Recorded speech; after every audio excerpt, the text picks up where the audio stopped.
नमस्कार, मैं ऋषिका मिश्र और स्वागत है आपका राजपुर टीवी में। शुरुआत करते हैं यूपी की खबरों की। हरियाणा के राज्यसभा सांसद दीपेंद्र हुड्डा कांग्रेस प्रत्याशी के समर्थन में वृंदावन पहुंचे, जहां कांग्रेस कार्यकर्ताओं ने उनका जोरदार तरीके से स्वागत किया। इस बीच दीपेंद्र हुड्डा ने पत्रकारों से रूबरू होते हुए बीजेपी सरकार पर जमकर निशाना साधा। हुड्डा ने निशाना साधते हुए कहा कि बीजेपी की सरकार में आम जनता महंगाई और बेरोजगारी से त्रस्त है। इसी के साथ हुड्डा ने ये भी दावा किया कि इस बार 5 राज्यों में चुनाव होने वाला है, जिसमें कांग्रेस पार्टी 4 राज्यों में पूर्ण बहुमत की सरकार बनाने जा रही है।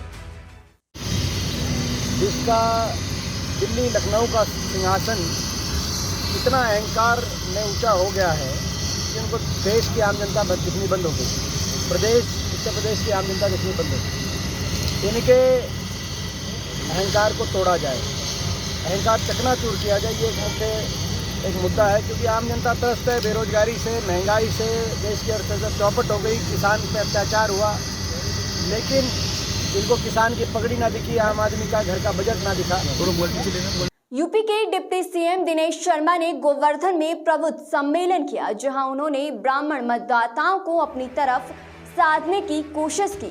गोवर्धन से बीजेपी प्रत्याशी मेघश्याम सिंह के जन समर्थन में सूबे के डिप्टी सीएम ने प्रबुद्ध सम्मेलन कर बीजेपी प्रत्याशी को जिताने का आह्वान किया। प्रबुद्ध सम्मेलन का संबोधन दिनेश शर्मा ने गिरिराज जी के जयकारे के साथ किया। मैं कह सकता हूँ जो पिछला रिकॉर्ड है बीजेपी का जीत का, वो इस बार टूटेगा। सपा, आरएलडी, बसपा, कांग्रेस मिला के 3 अंक को पार नहीं करेंगे। और मैं कह सकता हूँ कि अभी इसमें भी मैं मुजफ्फरनगर से आ रहा हूँ, मथुरा वृंदावन में हूँ, आगरा जा रहा हूँ। मैं कह सकता हूँ कि चारों तरफ एक पक्षी भारतीय जनता पार्टी के पक्ष में बयान चल रही है। कार्यकर्ताओं का जो उल्लास है, निश्चित रूप में पिछला रिकॉर्ड बीजेपी तोड़ेगी। केंद्रीय मंत्री स्मृति ईरानी ने बीजेपी प्रत्याशी राजेश चौधरी के समर्थन में जनसभा की, जहां स्मृति ईरानी ने राजेश चौधरी को अपना भाई बताते हुए लोगों से क्षेत्र के विकास के लिए कमल के फूल पर वोट देकर जिताने की अपील की। इसी के साथ स्मृति ईरानी ने बसपा पर कटाक्ष करते हुए कहा कि उत्तर प्रदेश में वो सरकार बनाने की स्थिति में नहीं है। सपा सरकार में आए दिन दंगे देखने को मिलते हैं। बीजेपी सरकार में लोगों को मुफ्त राशन की सुविधा मिल रही है और बहन बेटियों के साथ सभी को सुरक्षा मिल रही है, जबकि पिछली सरकार में गुंडे और बदमाश महिलाओं और बेटियों को छेड़ते थे। आज आपके सामने आपके आशीर्वाद की कामना लेकर आया है। वैसे तो प्रत्याशी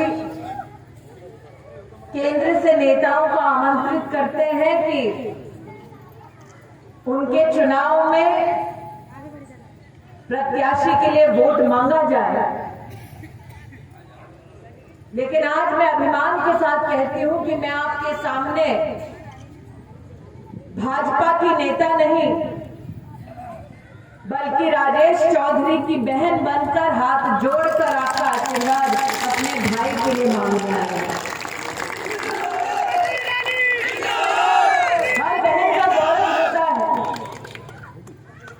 कि उसका भाई कर्मठ हो।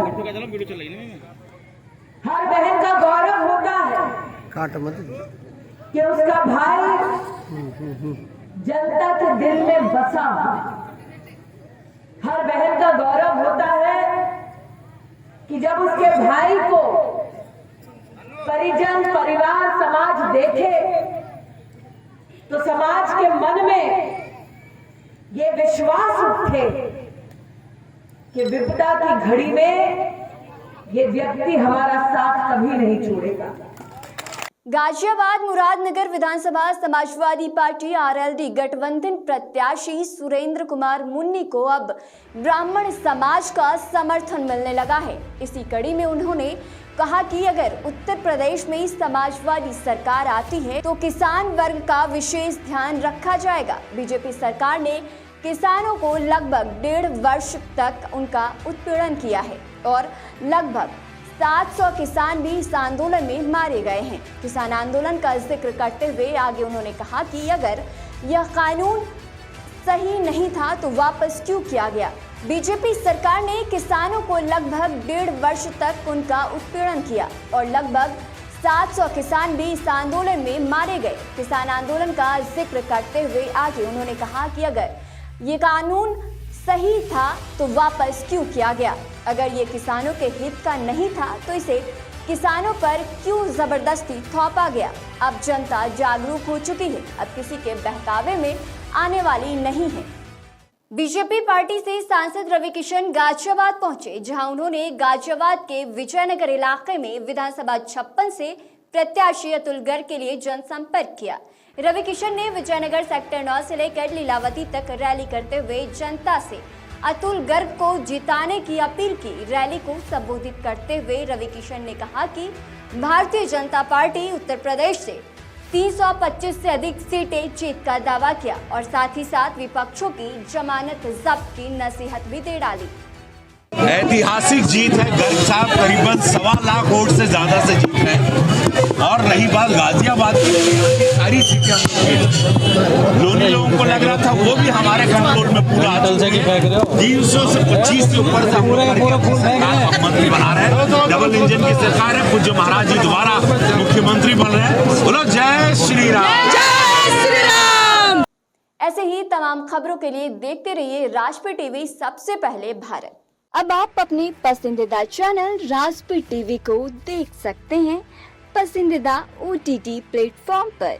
Daily Hunt, Rock TV, MX प्लेयर, i2i, eBaba, Vodafone TV, Jio TV, Jio fibre box, Paytm TV, IPTV Galaxy, Fastway, IPTV और रॉक टीवी पर।